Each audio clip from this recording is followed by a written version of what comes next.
Hello दोस्तों, मैं विनोद बिंद और अपने YouTube channel study centre for GS में आप लोगों का बहुत बहुत स्वागत करता हूं। दोस्तों, आज हम पढ़ने वाले हैं हिंदी में कारक। कारक होता क्या और कारक के भेद कितने, सब आज हम अच्छी तरह से पढ़ेंगे। ठीक है। और इसके पहले हमने एक भाषा जो है हिंदी भाषा और बोलियाँ इसकी जो है कंप्लीट वीडियो हमने बना दी हैं, जिसके 2 वीडियो हैं और बहुत अच्छे ढंग से कवर किया गया है। उसको प्लीज़ आप लोग अगर पहले देख लो तो बढ़िया रहेगा कम से कम। ठीक है। और ये जो आप देख रहे हो, ये जो हम वीडियो आपको दे रहे हैं दोस्तों, ये यूपी लेखपाल हो गया, यूपी एसआई हो गया, बिहार पुलिस, बिहार एसआई, सबके अगर जो भी मतलब कहने का मतलब कंपटीशन एग्जाम में जो भी जिस एग्ज़ाम्स में हिंदी आती है उसके लिए बहुत बढ़िया है। और ए टू जेड एग्ज़ाम्स के लिए है। कोई ज़रूरी नहीं कि हाँ यूपी पुलिस के लिए हो गया या फिर बिहार पुलिस के लिए, नहीं, एसआई लेवल के लिए भी है, लेखपाल के लिए भी है, पटवारी के लिए भी, सबके लिए है। तो आइए शुरुआत करते हैं, ज़्यादा टाइम नुकसान करते हुए। कारक। कारक होता क्या है, इसकी डेफिनेशन हम देखेंगे। ऐसे शब्द जो कर्ता, क्रिया, कर्म से संबंध दर्शाते हैं। मतलब कारक क्या है, ऐसे शब्द जो कर्ता, क्रिया और कर्म से संबंध दर्शाते हैं उसे कारक कहते हैं। जैसे में आइए उदाहरण देखते हैं। मनीष ने संजीव को पीटा। मनीष ने संजीव को पीटा। यहाँ पर देखिए, जो मनीष ये करता है, ठीक है, और उसके बाद ने आ गया। ने जो है कारक है और यहाँ संजीव हो गया कर्म। तो कर्ता जो है कर्म से एक तरह से संबंध दर्शा रहा है, किसके माध्यम से, ने के माध्यम से। तो ने यहाँ पर कारक हो गया। अभी हमने डिफिनीशन भी पढ़ा कि कर्ता, क्रिया, कर्म से संबंध दर्शाते हैं। तो यहाँ कर्ता मनीष और संजीव जो है कर्म है, तो दोनों के बीच में संबंध दर्शा रहा है। फिर उसके बाद देखिए, संजीव को पीटा। पीटा एक क्रिया है, ठीक है, तो यहाँ कर्म और क्रिया का संबंध कौन दर्शा रहा, को दर्शा रहा। को क्या है, कारक है। तो आपका कर्ता, क्रिया और कर्म को ये एक आपस में एक तरह से संबंध दर्शाता है, कारक। ठीक है, आगे पढ़ेंगे, सब कुछ एकदम बढ़िया ढंग से क्लियर हो जाएगा, चिंता करने की कोई दिक्कत नहीं है। ठीक है। कारक के अगर हम भेद देखें तो कारक के जो मुख्यतः कितने 6 भेद हैं, और कुल अगर भेद पूछे तो 8 भेद हैं। ठीक है, अगर टोटल कुल भेद पूछे तो 8 भेद, और मुख्यतः जो हैं 6 भेद होते हैं। ठीक है, इसमें से 2 कारक हैं जो एक दूसरे से निकले हुए हैं, वो आगे चलकर हम डिस्कस करेंगे अभी। ठीक है, अभी आपको बताएंगे। आइए देख लेते हैं जो कारक, 8 प्रकार के जो कारक हैं उसको हम देख लेते हैं। दोस्तों, इस साइड जो है ये हमारा कारक हो गया, और इधर उसकी विभक्ति चिन्ह हो गई। विभक्ति चिन्ह मतलब परसर्ग। विभक्ति चिन्ह को ही परसर्ग बोलते हैं। कभी कभी तो एकदम सीरियस क्वेश्चन आ जाता है एग्जाम में कि विभक्ति चिन्ह को निम्न से किसे बोला जाता है, ऑप्शन दे देता है कई, उसमें से परसर्ग भी रहता है। तो बहुत से बच्चे हैं जिन्हें खुद ही नहीं पता होता कि हाँ विभक्ति चिन्ह को ही परसर्ग बोलते हैं, बट ध्यान रखिएगा विभक्ति चिन्ह को ही परसर्ग बोलते हैं। अब आइए देखते हैं, कर्ता कारक का जो विभक्ति चिन्ह होता है ने होता है।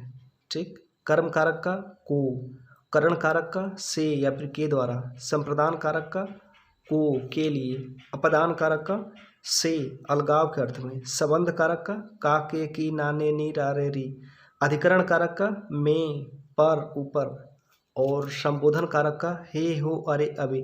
अभी हम इसके बारे में डिटेल से पढ़ेंगे। अभी एक तो एक तरह से एक ओवरव्यू था। ठीक है, अगर कहीं पर ने आ जाए तो समझ जाना कर्ता कारक है, को आ जाए तो समझ जाना कर्म कारक है, से के द्वारा आ जाए तो करण कारक, को के लिए आ जाए तो संप्रदान कारक।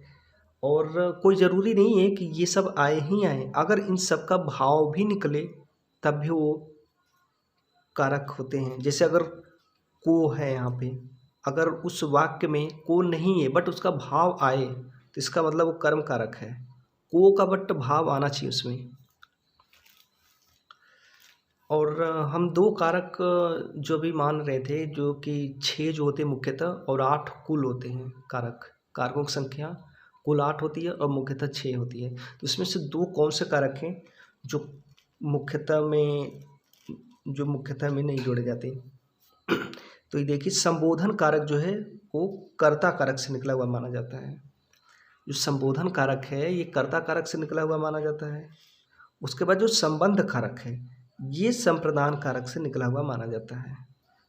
ठीक है दोस्तों, अब आपको क्लियर समझ में आ गया कि कुल जो हैं कुल में तो संबोधन और संबंध है, बट जो मुख्यतः हैं उसमें संबोधन और संबंध कारक नहीं है, क्योंकि ये दोनों एक दूसरे से निकले हुए। कर्ता कारक से संबोधन कारक निकला है, संप्रदान कारक से संबंध कारक निकला है। आइए हम शुरुआत से 8 कारक के बारे में जानते हैं। सबसे पहले देखेंगे कर्ता कारक। कर्ता कारक का पहचान क्या होती है? ने होती है। कर्ता कारक का पहचान जो होता है ने होता है, ठीक है। इसका अगर हम उदाहरण देखें तो श्याम ने दूध पिया। श्याम ने दूध पिया, किसने दूध पिया? श्याम ने दूध पिया। इसका मतलब ये जो ने है ये कर्ता कारक यहाँ पर पहचान दिखा रहा अपना कि ये कर्ता कारक है। और देखिए श्याम जो है कर्ता है, कर्ता के बाद ने आया है तो इसका मतलब कर्ता कारक। ये देखिए उसने खाना खाया, उसने, किसने खाना खाया? उस जो है कर्ता है, उसके बाद ने आया है तो उसने खाना खाया। ने यहाँ पर भी देखिए ने है तो उसने खाना खाया, इसका मतलब कर्ता कारक। यहाँ पर भी ने आया है।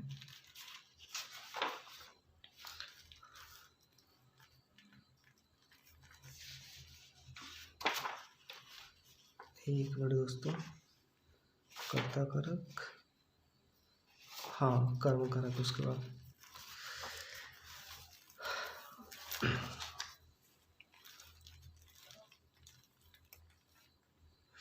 इसके बाद हम पढ़ेंगे कर्म कारक। कर्ता कारक के बाद आता है कर्म कारक। कर्म कारक की पहचान क्या होती है? कर्म कारक की विभक्ति क्या होती है?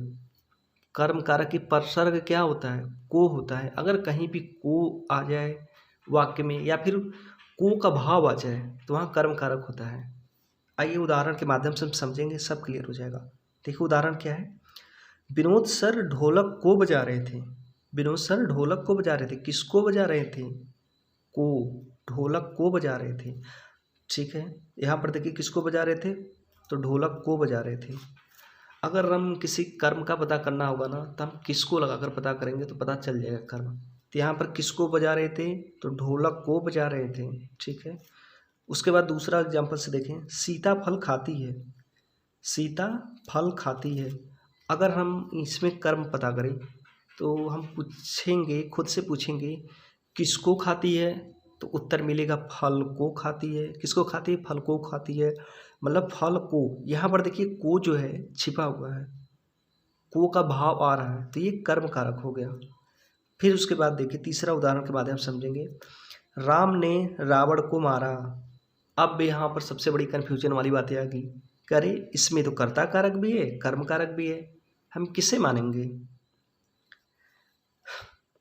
क्योंकि यहाँ पर देखिए जो है राम है ये कर्ता हो गया, उसके बाद ने है तो राम ने, तो ये कर्ता कारक ऑलरेडी हो गया। फिर उसके बाद देखिए रावण जो है कर्म है, अब कर्म के आगे ये को लगा है तो सिंपल सी बात है ये कर्म कारक है। तो ऐसे में तो 2 कारक हो गए, कर्ता कारक भी प्लस कर्म कारक भी। अब हम किसे मानेंगे इसमें से? तो मेरे दोस्त इसमें जो है ऑप्शन के हिसाब से हम इसका आंसर स्वीकार करेंगे। अगर आंसर में कर्म कारक नहीं दिया है तो हम कर्ता कारक मानेंगे। अगर उसमें कर्म कारक दिया है तो हम कर्म कारक आंसर मारेंगे, क्योंकि जो कारक सबसे बाद में आता है उसी को हम आंसर मानते हैं। तो देखिए पहले कर्ता कारक आया है, उसके बाद कर्म कारक आया है, तो हम कर्म कारक को उत्तर मारेंगे, ठीक है।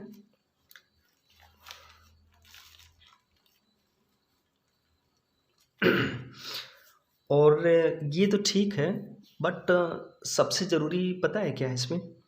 सबसे ज़रूरी होती है अपवाद को पहचानना। अगर हम कारक पढ़ रहे हैं उसमें अगर हम अपवाद नहीं पहचान पा रहे ना तो दोस्तों हमारे पढ़ने का कोई मतलब ही नहीं हुआ है। समय बदल गया कि जो सिंपल पूछ दिया, हाँ ये कौन सा कारक है, वो कौन सा कारक है, समय बदल गया है। अब अधिकांश एग्जाम में आपको फंसाने के लिए क्या करेगा, कुछ में अपवाद वाली चीज़ें दे देगा। को रहेगा नहीं रहेगा, भाव निकलेगा नहीं निकलेगा, कोई मतलब नहीं है उसमें से। जो उसका ऐसा पूछ देगा ना कि आपके बस के बाहर हो जाएगा। समझ में आ रहा है आपको? आइए देखते हैं, आपको बताते हैं इसमें क्या है। देखिए अपवाद, निम्नलिखित शब्दों में से कोई शब्द आ जाए तो कर्म कारक होता है, ठीक है। ध्यान दीजिएगा, बुलाना, बुलाना हो, बोलना हो, सुलाना हो, चुनना हो, दूहना हो, कोसना हो, जगाना हो, भगाना हो, पुकारना, चुराना, मांगना, ले जाना, दंडित करना, पकाना, दोनों ओर, चारों ओर, तीनों ओर, प्लस जाने के अर्थ में और चेतन पदार्थों के साथ। अगर ये सब चीज़ें आ जाए तो कर्म कारक होता है। दोस्तों मोस्ट इम्पॉर्टेंट, इतनी चीज़ों को आप लोग रट लीजिए, इतनी चीज़ों को आप लोग रट लीजिए। अगर ये सब चीज़ें आ जाती है तो इसका मतलब ये कर्म कारक ही है। उसमें को दिखे ना दिखे, उसका भाव आए ना आए, बट ये चीज़ें अगर आ गई तो कर्म कारक ही है वो। ठीक है, तो इसको पूरी तरह से आप लोग अच्छी तरह से रट लीजिएगा। आइए उदाहरण के माध्यम से समझेंगे, सब क्लियर हो जाएगा। ये देखिए, उसने मनीष को बुलाया, देखिए बुलाया आ गया, बोला था ना कि अभी बोलना बुलाना रहेगा, तो आपका कर्म कारक। तो उसने मनीष को बुलाया, फिर उसके बाद माता जी ने बच्चे को सुलाया, यहाँ पर सुलाना आ गया। प्रिया ने अकेले ही बंदरों को भगाया, भगाना आ गया। ठीक है, आशीष ने रवि को सुबह सुबह जगाया, यहाँ देखिए जगाना वाला आ गया। फिर आदर्शनी ने सुमन को पुकारा, पुकारना हो गया। ठीक है, प्रिया ने जी भरकर कोसा, कोसना आ गया इसमें। वह मैदान में जाता है, जाने का अर्थ में, गद्यार्थक अर्थों में। ठीक है, मीरा पेंसिल चुराती है, चुराना आ गया। दोहना हो गया, दोनों ओर, चारों ओर। अगर ये सब चीज़ें आ जाती हैं तो ये कर्म कारक ही है। आप लोग इसको नोट कर लीजिएगा और बहुत अच्छे ढंग से इसको रिवीजन भी कर लेंगे तो बढ़िया रहेगा आप लोगों के पास। इसके बाद आइए नेक्स्ट पढ़ते हैं। कर्ता कर्म, एक मिनट दोस्तों। हाँ, इसके बाद आ जाता है करण कारक। आइए करण कारक पढ़ते हैं। दोस्तों मैं आप लोगों को ये बताना चाहता हूँ कि जैसे कि अगर आप वीडियो देख रहे हो ना तो बेहतर होगा कि आप लोग नोट्स बनाते जाओ। अगर अपने से नोट्स बनाते जाओगे, देख देख के वीडियो लिखते हुए जाओगे ना, तो आप लोग के लिए बहुत बढ़िया रहेगा। आप लोग अगर माइंड में छप जाएगा, ध्यान रखिएगा। अगर आप लोग देख देख के वीडियो से अगर आप अपना नोट्स बनाते हो, अगर नहीं भी बनाते हो तो फिर मैं लास्ट में आप लोगों को नोट्स शेयर करूँगा। बट बेहतर ये होता है ना कि अपने से वीडियो देखिए, मेहनत करके बनाएं एक एक चीज़ का। क्योंकि देखिए मैं भी ना पहले ऐसे ही स्टडी करता था, जितने भी वो था सब वीडियो देख देख के मैं नोट्स बनाता रहता था। तो आप लोगों के लिए बेहतर होगा कि वीडियो देखो, नोट्स बनाओ, बहुत अच्छे ढंग से रिवीजन हो जाएगा। और एक बार नोट्स बना लिए ना इस तरह से वीडियो देख करके आप, तो यकीन मानो आपके माइंड में एकदम बैठ जाएगा। आइए देखते हैं करण कारक। करण कारक इसकी पहचान क्या होती है? से, के द्वारा, से रहे या फिर के द्वारा रहे, ये इसकी पहचान होती है। इसका परसर्ग होता है, इसकी विभक्ति चिन्ह होती है। ठीक है, उदाहरण देखिएगा। विद्यार्थी कलम से लिख रहे हैं। ठीक है, कलम से लिख रहे हैं। राजेश कुल्हाड़ी से वृक्ष काटता है, वह बोतल से पानी पीता है। ये करण कारक है, सब से है। सुनीता रोग से ग्रसित है, किससे ग्रसित है? रोग से। तो ये आपका करण कारक है। इसका अपवाद देखिए, इसका जो मेन है, अब अपवाद देखिए। अपवाद क्या है करण कारक का? अगर कहीं समय पूछा या बताया गया हो, या फिर कहीं साथ हो, या फिर अंग भंग हो, अंग विकृत हो, तो यह करण कारक होता है। ठीक है, अगर ये सब तीनों आ जाएं, समय कहीं पर अगर पूछा हो, या फिर समय बताया हो, या फिर साथ कहीं लिखा हो, या फिर अंग भंग हो, अंग विकृत हो, तो आपका करण कारक ही होता है। उदाहरण देखिएगा। राहुल मामा जी के साथ गांव गया। देखिए यहाँ पर साथ है ना, बस आंखें बंद करो, करण कारक पे ध्यान से मार दो। ठीक, उसके बाद देखिए वह एक पैर से विकलांग है। इसका मतलब पैर से विकलांग है, मतलब वो अंग विकृत है, उसका अंग भंग है। यार खोपड़ी में छेद कर डालोगे इतने अगर ढंग से पढ़ोगे तो। यकीन मानो अगर आप ध्यान से अगर पढ़ लिए ना तो कोई भी एग्जाम हो, कोई रोक ही नहीं सकता आपका। तो वह एक पैर से विकलांग है, क्या अंग विकृत संदेश दे रहा है। ठीक है ना, तो ये आपका करण कारक है। सुबह 7 बजे मैं स्नान करता हूँ। यहाँ पर देखिए, यहाँ समय बताया गया कितने बजे? 7 बजे। मैं स्नान करता हूँ, इसका मतलब समय बताया गया 7 बजे, तो ये आपका करण कारक है। तुम्हारी घड़ी में कितने बजे, यहाँ पर समय पूछा गया है, यहाँ समय बताया गया है और जबकि इसमें समय पूछा गया है, तो ये आपका करण कारक हो गया। उसके बाद पढ़ेंगे संप्रदान कारक। संप्रदान कारक का जो है पहचान, जिसको विभक्ति चिन्ह बोलते हैं, जिसको प्रसर्ग बोलते हैं, को के लिए, कहीं भी को के लिए आ जाए तो समझिएगा संप्रदान कारक है।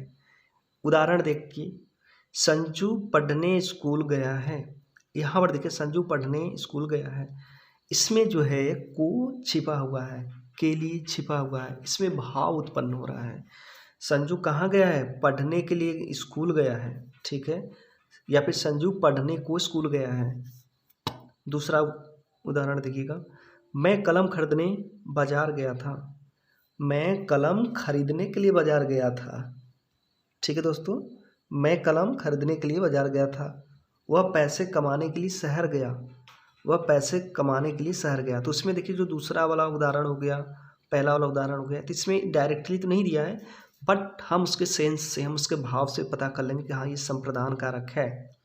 वह पैसे कमाने के लिए शहर गया है, वह, या फिर वह पैसे कमाने को शहर गया है, ठीक है। अब इसका अपवाद देखिएगा दोस्तों, आप कुछ ध्यान दो या ना दो, बट जो ये इसका अपवाद है ना, इस पर काफ़ी ध्यान दीजिए, ठीक है ना। ये अपवाद आपको पुस्तकों में नहीं मिलेगा और अन्य जगह नहीं मिलेगा। ये चीज़ें जो मैं अगर आपको करवा दे रहा हूँ ना, तो कहीं अगर मिल जाए ना पुस्तकों में तो फिर बता देना। आजकल ऐसे ही क्वेश्चंस आते हैं एग्जाम में जो आप गलत करके चले आते हो। आइए देखते हैं इसमें अपवाद क्या है। हमेशा के लिए दे दी जाए, दान कर दी जाए, ठीक है, या फिर देवी देवताओं को समर्पित कर दिया जाए, या फिर नमस्कार प्रणाम आदि अगर हो, तो ये सब चीज़ें संप्रदान कारक में आता है। संप्रदान का मतलब होता है प्रदान कर देना, मतलब जो अपना सब कुछ संप्रदान कर देना, बस वही चीज़ है। ये तीनों सेम चीज़ है यार, तीनों आप लोग ध्यान दीजिए, अलग अलग तो लिखा है लेकिन तीनों चीज़ सेम है, क्योंकि तीनों में समर्पण की बात आ रही है। नमस्कार प्रणाम करते हैं तो एक दूसरे के प्रति हम लोग समर्पण कर देते हैं। देवी देवताओं को कोई कुछ भी देते हैं, कुछ भी समर्पित करते हैं, मतलब जो भी आप होम वोम करते हो ना, यज्ञ करते हो ना, घी दान देते हो ना, उसके अंदर जो डाला जाता है वो सब चीज़ें भगवान को समर्पित करते हो ना, तो वही चीज़ें आखिर हम समर्पित ही तो कर रहे हैं। संप्रदान का मतलब क्या हुआ, संप्रदान का मतलब होता है अपना सब कुछ उनको प्रदान कर देना। हमेशा के लिए दे दी जाए या दान कर दी जाए, कोई भी वस्तु हमेशा के लिए दे दी जाए। जैसे मैंने रमेश को पैसे दिए, मतलब मैंने उसको जब भी पैसे दिए तो हमेशा के लिए दे दिए, ले भाई तू 100 रुपये रख लो आप, तो वही चीज़ें हैं। तो आप इसको ध्यान रखिएगा, कोई भी वस्तु हो हमेशा के लिए दे दी जाए या फिर दान कर दिया जाए। मैंने भिखारी को कपड़े दिए, अगर हमने भिखारी को कपड़े दिए तो उसको हमेशा के लिए दे दिया है, ना कि फिर उस भिखारी पहन लेगा फिर मैं उससे मांगूंगा कि नहीं भाई आप 1 महीने पहन लिए तो कुछ कपड़े दे दो मैं पहनूंगा, ऐसा नहीं, उसको हमेशा के लिए दे दिए। तो वही चीज़ है, इसको ध्यान दीजिएगा। संप्रदान कारक के अंतर्गत ये सब आता है। अगर ये सब आ जाए तीनों, नमस्कार प्रणाम, ये सब चीज़ें, या फिर देवी देवताओं को समर्पित या कुछ हमेशा हमेशा के लिए किसी को दे दें, तो संप्रदान कारक होता है।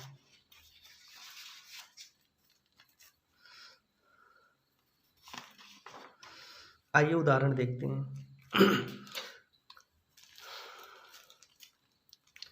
गरीबों को खाना दो, क्या दो, खाना दो, गरीबों को खाना दो।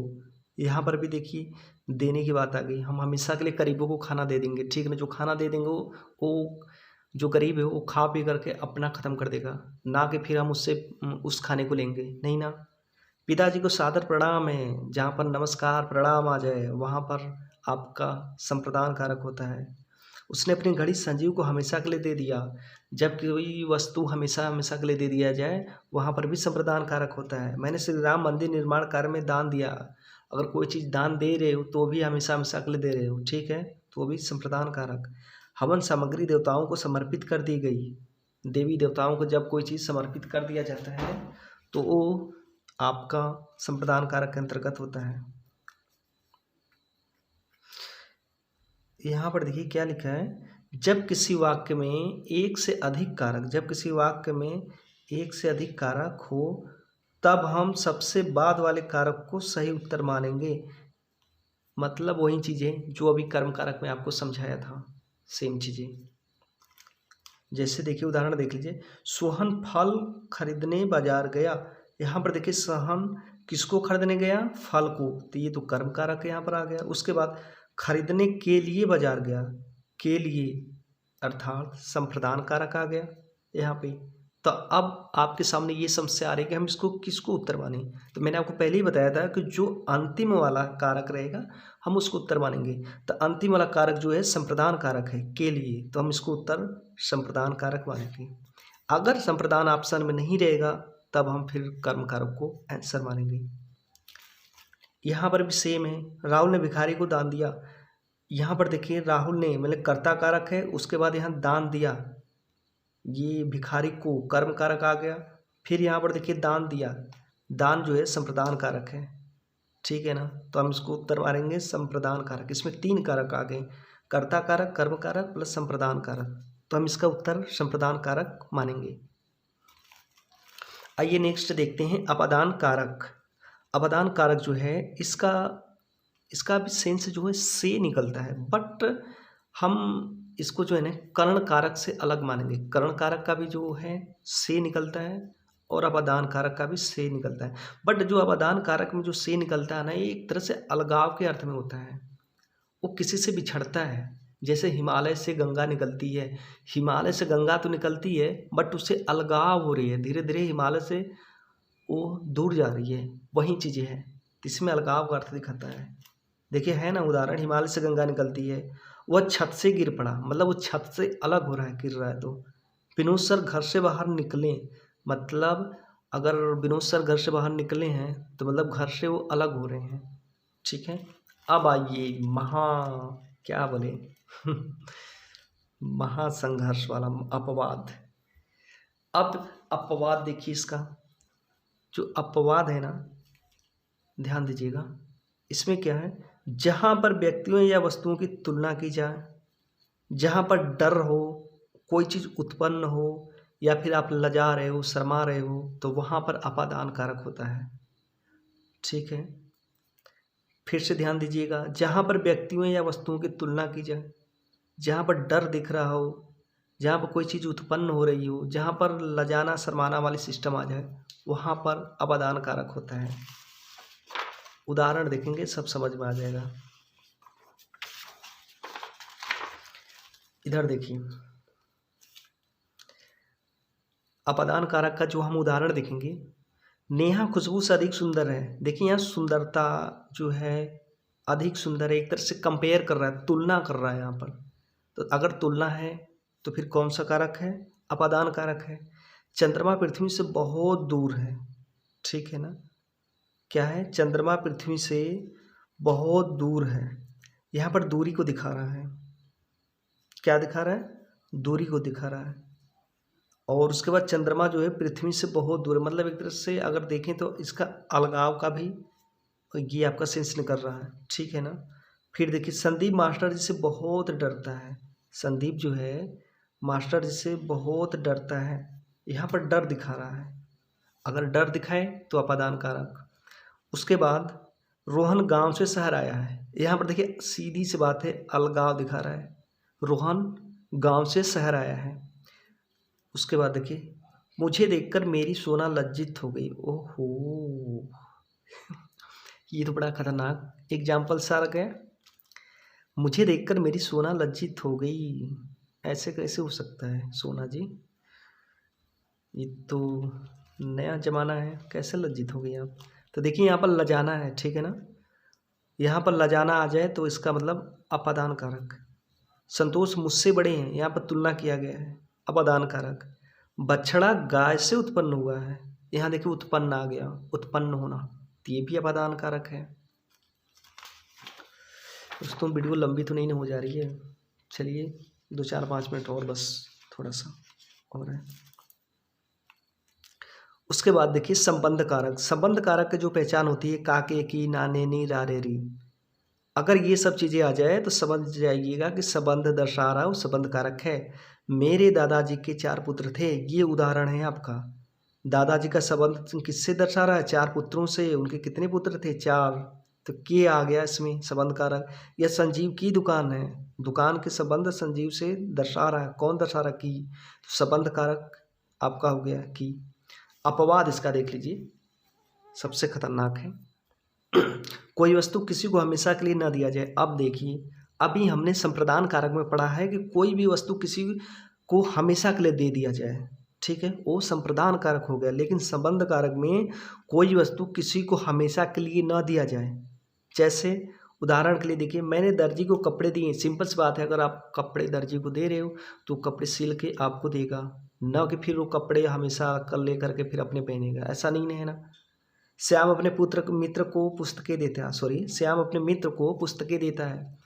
श्याम अपने मित्र को पुस्तक देता है, फिर वो अपना पढ़ लिख करके फिर इन्हें श्याम जो है श्याम को वापस कर देगा उनका मित्र, हमेशा के लिए नहीं दे रहा। या फिर आपने कपड़े दिए इसको प्रेस करने वाले को, इस्त्री करने वाले को, तो प्रेस करके फिर वापस दे देगा आपको, न कि वो हमेशा हमेशा के लिए ले लेगा, ठीक है। उसके बाद आता है अधिकरण कारक। अधिकरण कारक में पहचान जो होती है में, पर, ऊपर, अगर ये सब आ जाए तो अधिकरण कारक है। देखिए, वह पेड़ पर चढ़ रहा है। मनीष कमरे में बैठा था। किस पर चढ़ रहा है? पेड़ पर चढ़ रहा है। यहाँ देखिए पर है ना, तो अधिकरण कारक। मनीष कमरे में बैठा था। किस में बैठा था? कमरे में, तो अधिकरण कारक। यहाँ देखिए अपवाद देखिएगा। अच्छा, एक चीज़ और दोस्तों, मैं आप लोगों से प्लीज़ रिक्वेस्ट करना चाहता हूँ यार कि सॉरी, आप वीडियो देख तो रहे हो, बट अपने फ़ायदे के लिए आप तो अपना फ़ायदा ले रहे हो, बट मेरे को क्या फ़ायदा दे रहे हो आप? आपसे इतना रिक्वेस्ट कर रहा हूँ लेकिन फिर भी कोई मतलब ही नहीं बनता। आप लोग समझ ही नहीं रहे हो यार। कम से कम मुझे कुछ नहीं चाहिए आप लोगों से, लाइक कर दो, शेयर कर दो, सब्सक्राइब कर दो चैनल को। यार आपके लिए इतनी मेहनत कर रहा हूँ, क्या आप लोगों को नहीं लगता कि मैं इतनी मेहनत किया हूँ? कई जगह से मटेरियल को इकट्ठा करना, फिर उसके बाद कैसे पढ़ाना है, कैसे क्या करना है, ये सब चीज़ें करना, इतना मेहनत कर रहा हूँ लेकिन आप लोगों को कोई समझ ही नहीं आ रहा। मेरे भाई, मेरे दोस्त, प्लीज़ इतना कीजिए कि बस आप लोग लाइक, शेयर और सब्सक्राइब कर दीजिए। इतना ही मेरे लिए बहुत है, मुझे कुछ नहीं चाहिए आप लोगों से। चलिए, कोई मतलब नहीं है आप लोगों के सामने रिक्वेस्ट करने का, बस आप लोग पढ़िए, कोई दिक्कत नहीं है। सॉरी। उसके बाद देखिए अपवाद। आपका ये अपवाद आ गया, ठीक है। अगर किनारे हो, समय हो, यहाँ हो, वहाँ हो। अभी हम अधिकरण कारक की बातें कर रहे थे, तो अपवाद में अगर किनारे आ जाए, समय आ जाए, यहाँ आ जाए, वहाँ आ जाए, तो ये अधिकरण कारक होता है। जैसे देखिए, मैं संध्या समय गंगा किनारे जाता हूँ, वहाँ लोग नाच रहे थे। देखिए किनारे है ना, वहाँ आ गया। अगर वहाँ लोग नाच रहे थे, ये भी आपका, ठीक है, अधिकरण कारक है। इसके बाद यहाँ भीड़ बहुत ज़्यादा है, यहाँ आ गया। जिस समय वह मुंबई आया उस समय वह बारिश हो रही थी। अब यहाँ तो माइंड ख़राब हो गया आप लोगों का। कह रहे सर अभी तो बता रहे थे कि समय बताया, समय पूछा गया हो, तो वहाँ दूसरा कारक होता है, और यहाँ पर समय है तो यहाँ पर तो आप अधिकरण कारक बता रहे हो। लेकिन ध्यान दीजिए, मैंने वहाँ बोला था समय पूछा या बताया गया हो, बट यहाँ पर समय पूछा या बताया नहीं गया है। यहाँ पर सिर्फ समय की बात की गई है कि अगर समय कहीं भी लिखा हो तो आपका अधिकरण कारक है। समझ में आया आप लोगों को? अगर यहाँ पे समय सिर्फ लिखा है तो इसका मतलब ये अधिकरण कारक है, ठीक। अब देखिए संबोधन कारक।